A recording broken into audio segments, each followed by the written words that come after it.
Thank you, everyone. Good morning. My name is Deborah Donovan, Chair of the Data Governance Committee. Present in the fourth floor boardroom in Jackson, Mississippi. This meeting of the Data Governance Committee is being held today, Thursday, November 18th, 2021 at 9 a.m. pursuant to Mississippi Code annotated section 25415 with some committee members present via teleconference. The notice of this meeting included the date, time, place, and purpose has been posted, and an audio recording is being made of this meeting, and minutes of this meeting will be recorded. As I call the names of the voting committee members, please state the location of your presence, just city and state, for this meeting. Alan Burrow. Joanne Malone. Present for fourth floor boardroom. Roselia Harris as proxy for Amy Brown. Present, Brandon, Mississippi. Lorinda Harrison. Present, and I'm traveling. Jill Dent.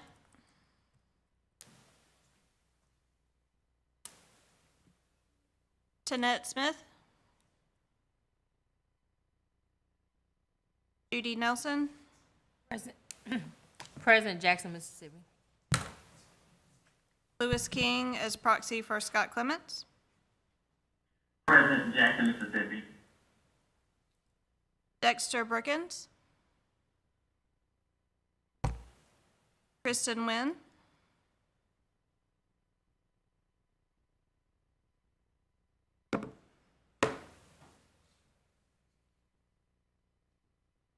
Monique Corley. Leah Johnson. Present, Oxford, Mississippi. Donna Hills. Present, Jackson, Mississippi. Brian McGarity. Present, Jackson, Mississippi. Sheila Franklin Bowie. Present, Jackson, Mississippi. Sandra Robertson. Present, Jackson, Mississippi. Tammy Crissetti. Present, Oxford, Mississippi. Robin Lamonis. Present, Jackson, Mississippi. Jen Cornett as proxy for Wendy Clemens. Jackie Samsel. Present, Jackson, Mississippi. Corey Murphy. Present, Jackson, Mississippi. Sarita Donaldson. Present, Jackson, Mississippi. Thank you. A quorum of the committee is present at the location stated for conducting a meeting through teleconference means. The first item on the agenda is the approval of the September 16th, 2021 minutes. I will entertain a motion for approval of the minutes, and please identify yourself for the record. Motion to approve, Brian McGarity. Thank you. Do I have a second? Second, Jackie Sampson. Any discussion? All those in favor? Aye. Aye. Aye. Aye. Any opposed? The motion carries. Just as a reminder for voting members, if you are joining us virtually, please turn on your camera for voting when voting is taking place. The next item is approval of the agenda for today's meeting. I will entertain a motion for approval of the agenda. Please identify yourself for the record. Donna Hales, motion to approve. Have a second? Second, Joanne Malone. Any discussion? All those in favor? Aye. Aye. Aye. Aye. Any opposed? Motion carries. Next item on the agenda is our work group reports. So the first work group to give out a reading will be Tina Mason with an update on the State Board of Education Policy Manual Review Data Impact Work Group. Good morning. Good morning. Thank you. As many of you know, this work group has been put in place so that we can determine if there's any potential data that's impacted due to the changes that may be or may not be happening to our policy. And I'm happy to report that a majority of the policy rules have been reviewed and possible data impacts have been noted. And I want to say a big thank you for this to all of you who have collaborated and those of you who are still collaborating with us on this activity. So with that said, I do want to take this opportunity, though, to explain some of the work groups and why we've established them and the timeline that's around those. Periodically, there are going to be large projects or efforts that require more than just a simple change request, something that's too broad to take place during just a data governance meeting. And so therefore, we're creating these work groups so that we can focus on that task at hand, just like we are with that policy review. And then once that task ends, we're able to dissolve that group and then we move on. So I just wanted to kind of let y'all know how that came about and be aware that many of you will be pulled in on different work groups just depending on the work that's coming forth regarding data.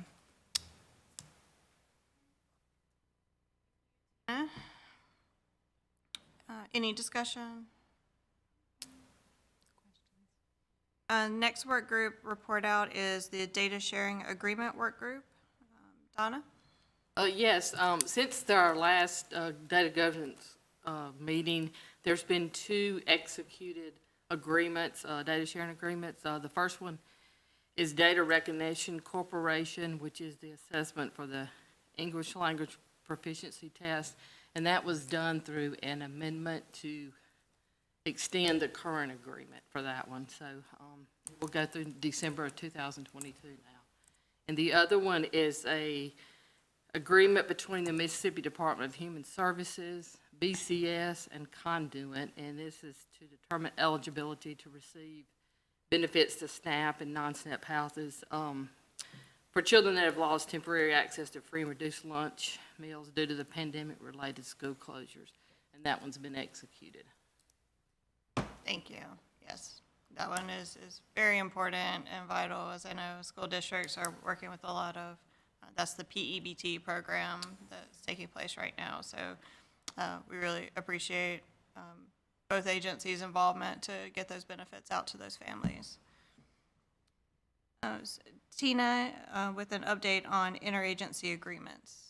So as y'all do know, the data sharing agreement work group does address those agreements that are with external entities, and sometimes there are those that involve interagencies. So like, for example, with PBT stuff, but there are those interagency agreements that we found that have a data sharing component to them, but they're not flowing through that work group, so that work group does not have the opportunity to kind of check and balance everything. So the data sharing agreement was suggesting that maybe we include a step in those.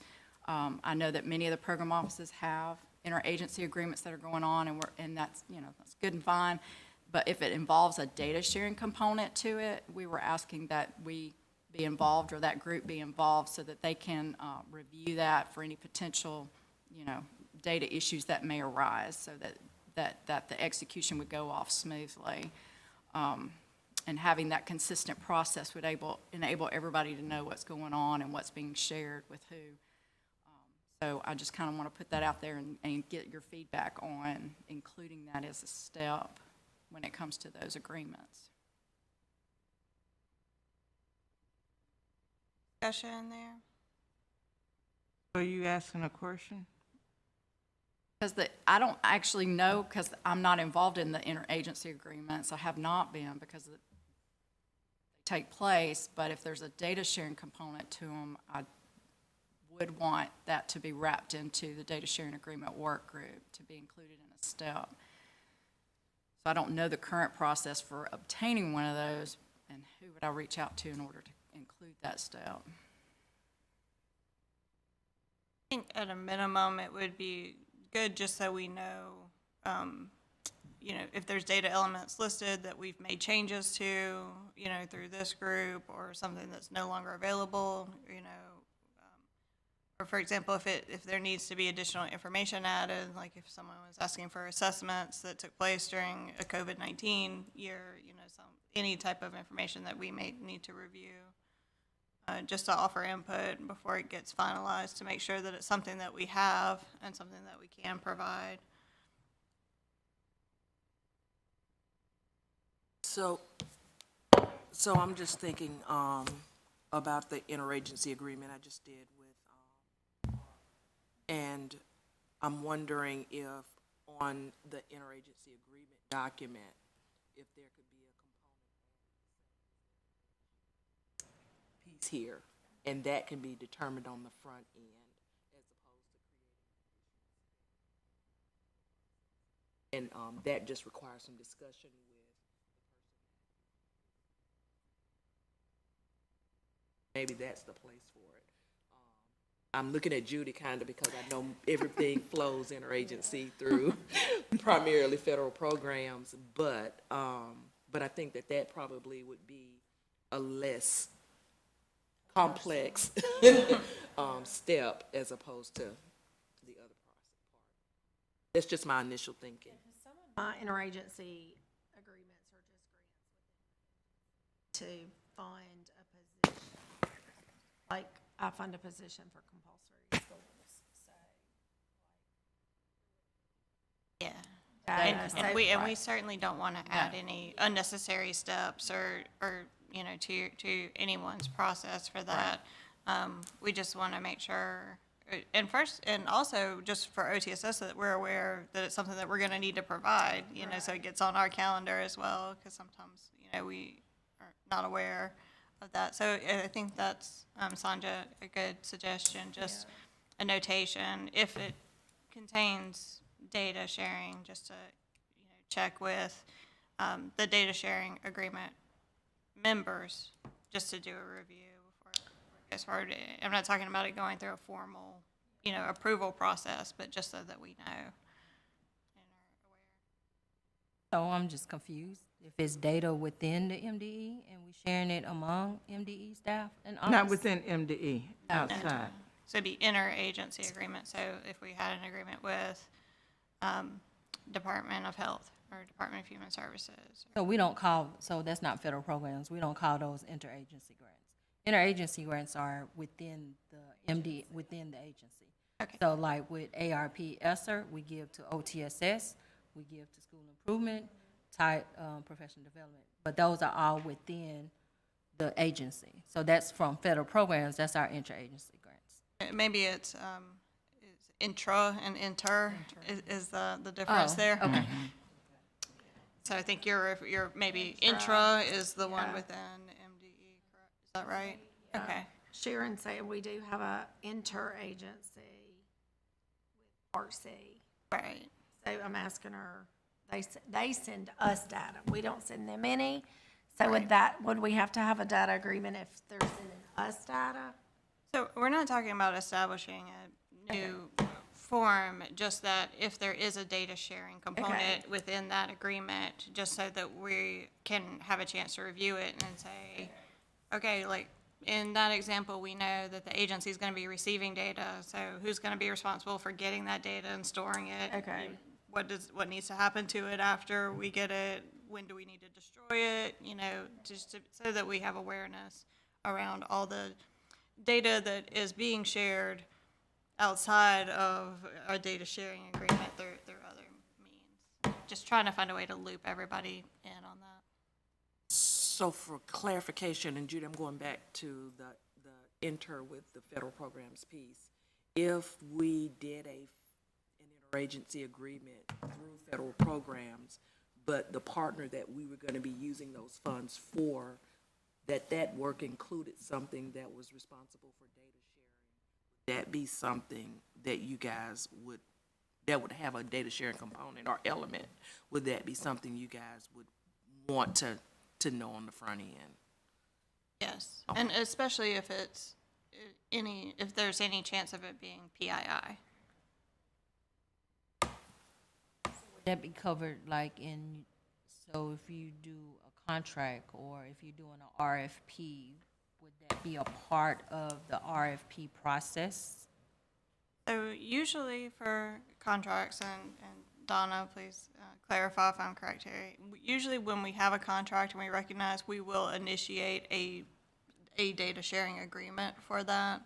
We're just trying to identify things that don't go through that kind of more formalized process, because a lot of times interagency agreements, like the one that Robin mentioned for special ed, is very specific to a program within an office, and it doesn't involve a contract or something that it maybe would not otherwise be routed through the rest of the agency. So it may be executed in our office, or the data governance committee kind of wouldn't have full visibility over that, and and the main thing is we want to, two things: make sure that what we're agreeing to is something that we're capable of, that we have the data, or that we're able to accept the data that's listed in there, and that we're being good stewards of that data, so that we're putting in any protections that we need to around privacy, make sure that it's not getting emailed around, that we review it and make sure that there's some kind of mechanism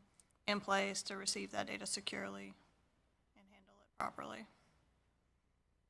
That's helpful, because the RFP process, because it has that procurement summary, justification summary that speaks to all that, will cover all that, so I'm good. Yeah. I know that any personal service contracts, they have that provision in that contract that speaks to if there's any data sharing agreement that's happening, that it requires a separate agreement for that to be done, like a lot of the assessment contracts and all. Just trying to improve our record keeping track of everything that's coming and going in the agency. Another benefit is that we may already have data, and we can adjust an agreement so that you won't have to get a second.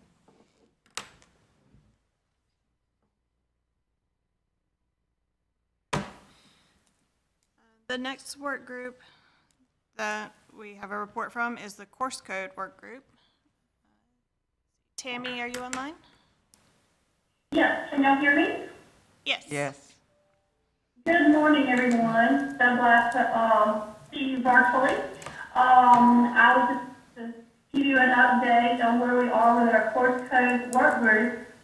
We have created the first draft of the new course code form, and with that, we submitted it out for our whole team to have an opportunity to review it, and then once they reviewed it, we came back together as a team. We listened to their suggestions, and so since then, we have taken their suggestions, we've gone in, we have revised that, we've resubmitted it to the work group for them to review it again for final approval and their blessing, and that is due by November 30th. So we're hoping that after November 30th, we will have this new form that is friendlier and it's easier to read and use by all parties who will be using it. So, and that's where we are for the moment, and we are hoping to have several things ready to go, and maybe we can report out our next data governance committee, so we have those things ready to roll.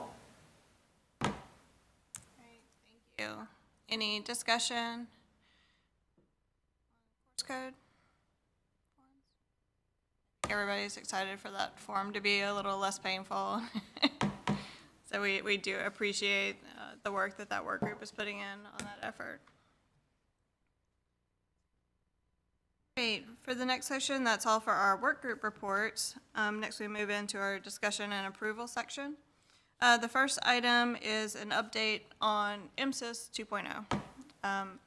As you all know, and you've been involved in many conversations to date on helping us document the current state of Imsys and some of the future use cases, things that we know we'd like to see or that we've heard from districts as well.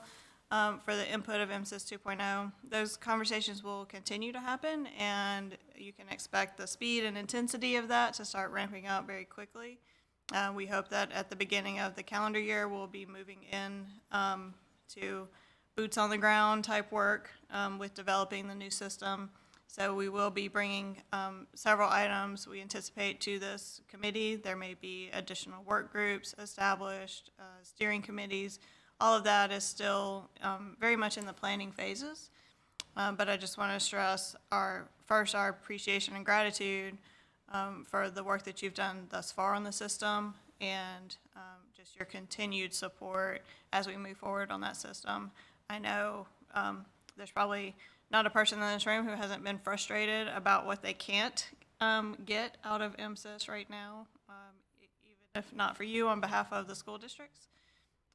So we want to make those dreams a reality as we move forward, and that's really going to rely on all of your input to help give us very useful, thorough information about what the system can do for you, even beyond what issues you may have with it today, to really think about how it can be a better tool for us here at the agency, and especially for our district partners and other data partners that rely on Imsys data. Looking forward to that.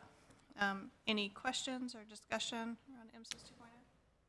Do you know when it's gonna go live, Imsys 2.0?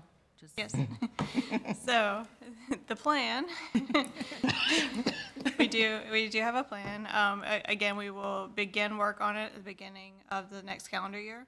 And the goal is for the current Imsys to shut off for the 24-25 school year to be in the new system. So, in some ways, that's a long way, but in technology time, that is right around the corner. So we'll be hustling, and we'll be asking you to hustle along with us in some cases. Is it gonna be a phase-in, or is it just a totally new platform and it just go live and everybody just go into that platform? Probably closer to the latter, that it will be a new platform in that we will have a shut-on day, but the details of that, still have to be worked out. And it's very possible if there's one area that, is difficult to put into the new system, that it may remain online in either its current form or, hopefully an improved format, but not fully integrated yet. Those are some possibilities. Of course, the goal is to have everything that at a minimum, everything we currently collect through Imsys into the new system by that 24-25 school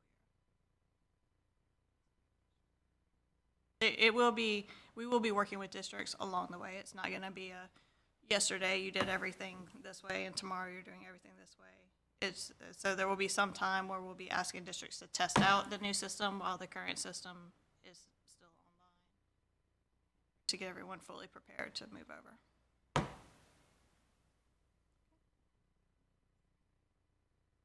All right, next we have an update on Escalated, our emergency items. As you guys know, change order request and kind of the normal order of business that comes through the Data Governance Committee comes here for presentation. Then we have a change control board that reviews items, and that comes for a vote here at the committee. But we do have in our procedures a process for escalated issues. So when an emergency exists, such as COVID-19, there may be items that need to be handled more quickly than it takes for it to go through a normal meeting cadence through the Data Governance Committee. And so since our last meeting, we have had 2 of those items come up. So I'm going to ask Judy to report on those 2. Both of those were items that fell under the federal programs umbrella, as it is broad. So I guess I'll start with the personnel issue. We asked for additional special program codes to capture federal funding positions. And so the new codes that were added was 7, which was Title IV, and then 8, which is ESSER, which allow us to accurately capture ESSER-funded personnel, since this is particularly very relevant for the 21-22 school year. And so our big thing with federal programs and with OTSS is data quality, and just to ensure that we're capturing those personnel correctly. Because one of the things that Ms. Sarita brought to our attention was MAEP and how those personnel funding impacts MAEP. And so we just wanted to make sure that we capture that information accurately. And so that was the first emergency escalation. And then the second one is around student attendance reporting. Right, so we're collecting a second attendance report to satisfy the ARP state plan that's in review with USDE presently. And we want to capture the in-person attendance and virtual attendance by subgroup for each LEA. And so they work with the different school data packages to ensure that we capture that information because we have to report that out. And the reason we bring those, ask Judy to report on those at this meeting is because those did go through an escalated process, which means they did go up to the leadership level and get approved. So hopefully, these are not shockingly new information to any of you, and you were likely involved in some of those conversations before they went live. But we wanted to bring them to the Data Governance Committee just so that everyone has awareness of those items that were put into place since the last time we met. So, are there any questions or discussion, concerns about those two items?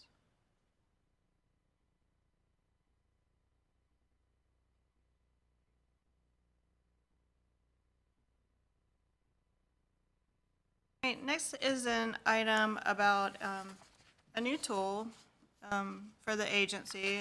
Everyone should have picked up on your way in if you have your desk, or it was distributed with the meeting materials for those of us joining virtually, is a one-pager around data sharing. I know we get several questions from data requesters about why is this data suppressed, why can't I get this number or this particular data that I'm asking for. And this is an attempt to help our staff understand how to use data within the agency and to protect the privacy and really be responsible stewards of that data. So it goes through information about, when you're requesting data, sometimes the tendency is to say, I want to know all the nitty-gritty details about every student that was in this class so I can understand what's happening. And that's great, but if your question could be answered by having more high-level data, like, can you tell me the number of students who did X or the number of students who did Y, that's a safer option in terms of privacy, because then you're not in receipt of much more sensitive data that you have to be careful about where you store it, how you destroy it, and taking all those extra necessary steps. So when you're thinking about requesting data, just please be mindful of like what level of detailed data do you really need to answer those questions. And then, once you receive that data, being really aware of what you can share and who you can share it with and how you can share it, the correct means of sharing that information. So it has information about that. And then I think something that's always kind of can be confusing is how our suppression policy of data. And so there's a really good example at the bottom of, like, if you're putting out a report from your office, if it's something that's not coming from OTSS, this is old hat to us to go through and suppress data. But if your office is putting out a report, this is really good guidelines about what you would need to look at and be concerned about before you publish something out to make sure it's protecting the privacy. So please feel free to distribute this to any colleagues in your offices that work with data. It's a nice thing to just pin up on your office if you're in the office to keep in mind about student data privacy and security. Any questions there?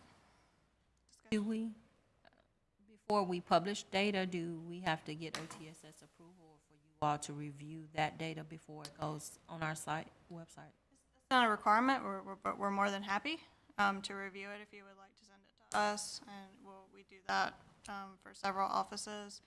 Before something goes out, we'll double check and say, oh, you missed one here. We're happy to do that for you.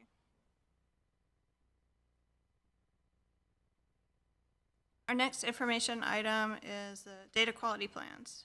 Tina? I asked this to be on the agenda so that I could have another opportunity to remind our data owners in your program areas that those are due on December 1st. I appreciate those offices, those program offices who have already submitted yours. As discussed previously, this activity is another tool that is outlining the processes being conducted within each of your areas that relates to specific reports and data that is coming out of your office. So as you recall, that template is in our backup material, but it requires, who's responsible, what steps are being taken to generate that report, outlines all communication within your program office as well as communication to the districts and how you're training them on that, maybe that new data collection, for example. So in the end, again, this is just another tool that's going to assist us to ensure that we have accuracy and secure, and we're able to trust that data as we utilize it. The data quality plan.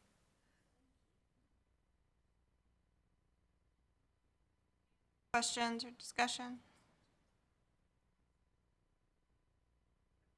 We did not hear that last question.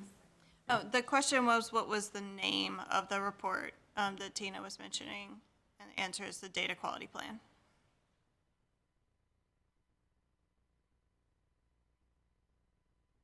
Is that an annual submission or is it? The way that's going to work is, again, it's a tool within your office, so yes, annually I will remind you to review that, make sure that it's accurate, and that's going to actually align with our data dictionary, which is our next item. So as changes are happening in our systems, obviously that means your data quality plan is going to have some tweaks in there. So you'll want to keep it updated, but I'll annually remind you, okay, it's time to do that.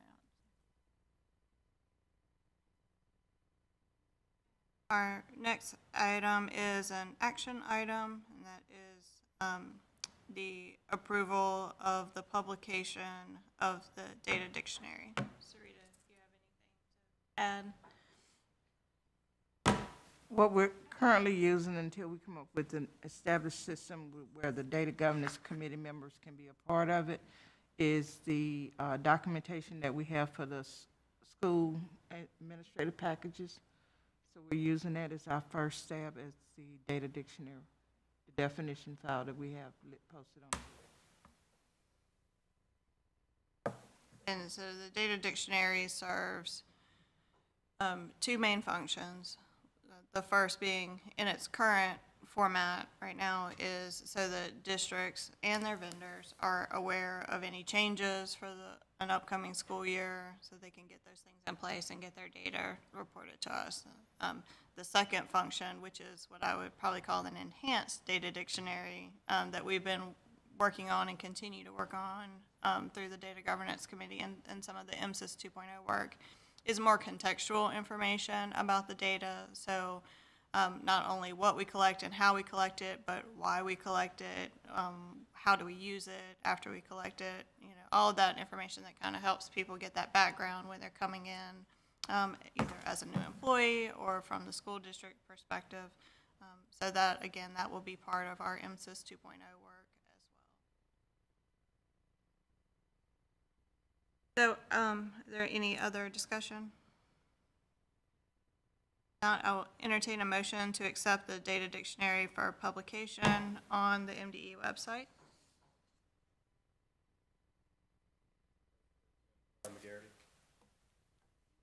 Second, Joanne Malone. Any discussion? All those in favor? Any opposed? The motion carries.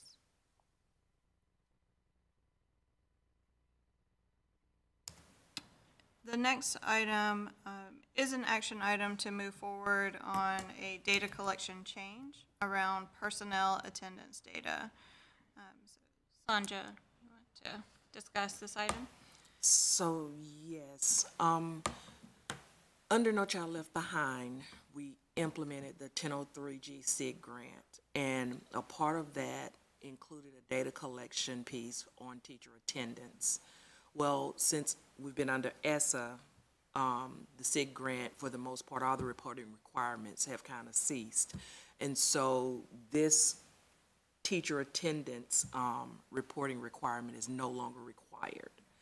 So I know that schools are still doing it. However, it's not something that has to be done.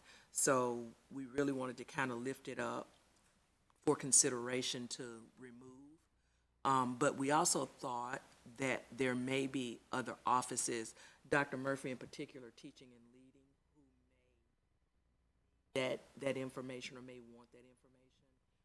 But again, because it's not something required, that throws another piece in the mix. But we just wanted to lift that up for discussion on what could potentially happen. This is something that came out of our data dictionary review as we were going through everything that's in Imsys, and tying that back to what is the policy or the law related to that collection, that justifies the MDE's collection of that data. And this is one where we recognize that the law and policy that we had documented for personnel attendance data was no longer applicable. So I think, we want to make sure that there's not some other policy or law in place that requires this collection. I know it may be useful information to have, but right now, the way that Imsys operates is that it has to be, there has to be some type of regulation, that it's tied to collect it. So I think we talked about possibly making this an optional collection for districts next school year, to give them, opportunity to change their processes, to no longer have to submit it, and then just remove the option in the year after that. So I'll open the floor up for discussion of any related policies or impacts of removing that data collection.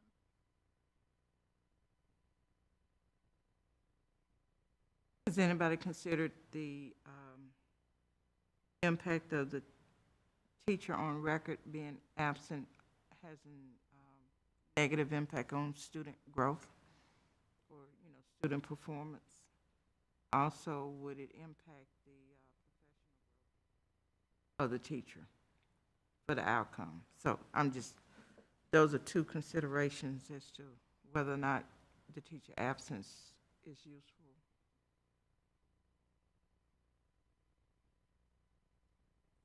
Federal case challenging the progress of a student or the FAPE if a teacher was absent and didn't receive appropriate services.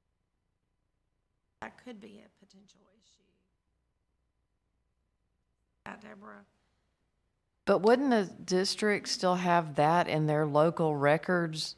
Right, yeah, the yeah. crux of the issue is whether MDE has the authority or the need to collect that data. The from districts, for school their own district. payroll purposes, would have that information at the local level.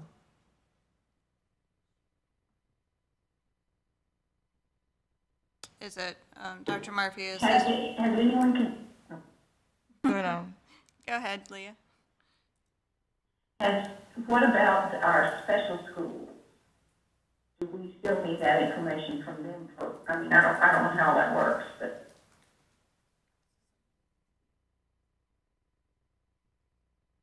I'm talking about schools of blind, the deaf, MSMS, and the arts.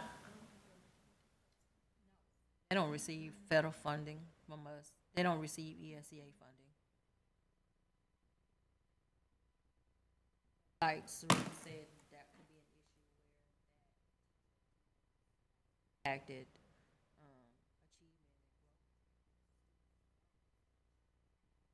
achievement. They're required to report out the evaluation of the Title I program and how that could impact their school-wide Title I program that teachers are absent.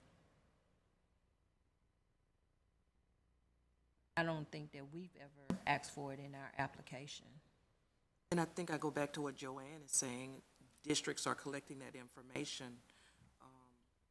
And I guess if there was a need for us to request it, would that be something that we could do outside of having this reported in Imsys without penalty or whatever, stepping across some line? Part of your audit? Possibly. It needs to be tied to something. So, and when I say data collection, it doesn't mean that it has to be part of Imsys if it goes somewhere else, but it should be tied back to some policy or procedure. So in the state board policy, is it a component of some report that the district is required to submit?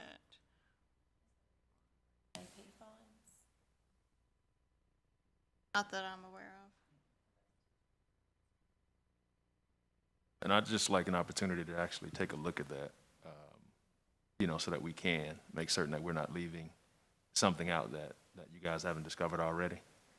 But also, whenever we can actually collect things within a system on the front end, not having to send out surveys, that, we may or may not get accurate information out. I mean, I'd like to push to make certain that we're including that in a system. I know we're working on one now that we can collect information on our side, and maybe we can include it in there.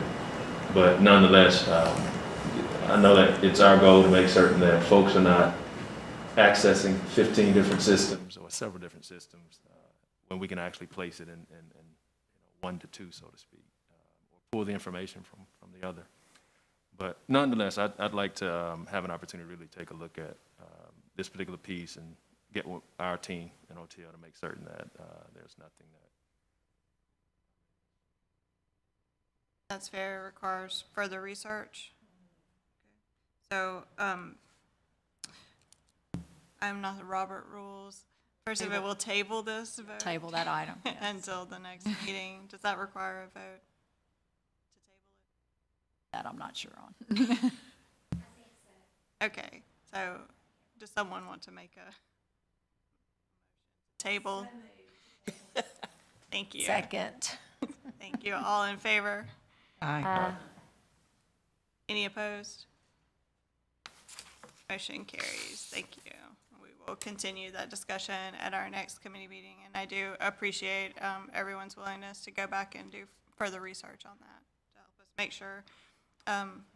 This is also something that is not automated for the districts. It does take manpower at the LEA level for them to go in and enter all these things. So I think anything also, if it is not a data need for us, we should be conscious of the burden and provide any relief there for them that we're able to. Our next action item meeting is the approval of future meeting dates. Future meeting dates are planned for January 13th, March 10th, May 12th, and July 14th. Those dates are January 13th, March 10th, May 12th, and July 14th. Entertain a motion to accept those meeting dates. I make the motion that we entertain those dates. Accept. Thank you. Accept those dates. Second? Second. Brian McGarry. Any discussion? All those in favor? Aye. Any opposed? Carries. Thank you, and now I will entertain a motion to adjourn our meeting. I make a motion that we adjourn. Joanne Malone. Okay, Joanne and Robin with the second. All in favor? She almost said opposed. Aye.